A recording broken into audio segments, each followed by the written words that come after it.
Hey there, it's Michael. Well, on Tuesday, you know this, millions of people are going to celebrate a little birthday known as Christmas. And that tree behind me will be all lit up. It's one of the most beautiful trees this time of year. Well, on Thursday, I drove home to Rochester, New York. That's where I grew up, and thought about past Christmases. I tried to remember how old I was when I learned the truth about Santa. I was 10. In the year, I so badly wanted a puppy, but all I got was a stuffed Snoopy doll. Well, that year, my mom did her best to reframe the situation and tried to help me find gratitude in the presents I did receive. Well, I didn't know it at the time, but Mom was teaching me a very valuable lesson, one that I recruited pretty heavily as I was recovering from my last bad day. Many of you know my story, but back then in the early days, wow, gratitude just got an eye roll, a whatevs.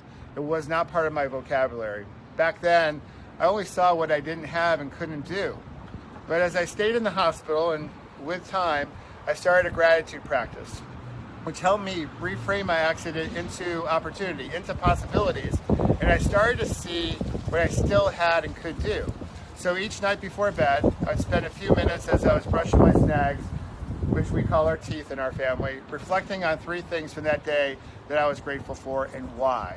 The why is vital because it strengthens your gratitude practice. And over the years, I've found that gratitude, now I'm pulling a lesson from Zig Ziglar, like bathing in motivation, those that know Zig know this reference, well, it works better with consistency because it's so easy to take our good moments for granted and just focus in on the negative side of change. We have to look for it. We have to look for the things in our lives that we're grateful for. And I also discovered that gratitude can change every aspect of your life. Without it, it's so easy to fall into the trap of achieving without appreciating.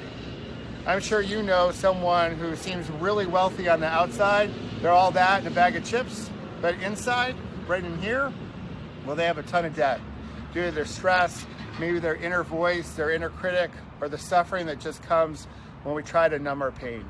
With gratitude, you have a chance to be the wealthiest person you know, starting from the inside out. Just like George Bailey, right? In It's a Wonderful Life, I always tear up during that last scene of that movie when his brother comes in and the house is filled with people from town and he says, "George, you're the richest guy in town."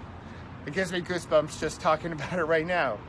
Well, I love this time of year. I know you do too. From Thanksgiving to Christmas, not because, sorry to tell you, Amazon and Jeff Bezos, it's not about collecting more stuff or even getting a new puppy, although that golden puppy in the Mercedes commercial is pretty dang adorable.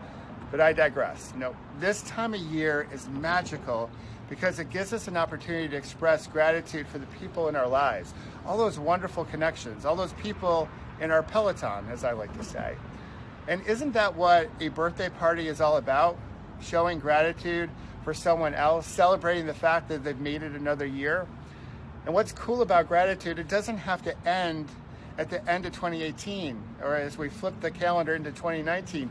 We can keep gratitude alive as we pedal forward into the new year. It just has to become part of our daily practice, our daily habits. So with Christmas coming, let me know who you're grateful for. Scroll down and give them a shout out. And until next week, in the last shift tip of 2018, Merry Christmas. And of course, have fun storming the castle. We'll talk to you next week.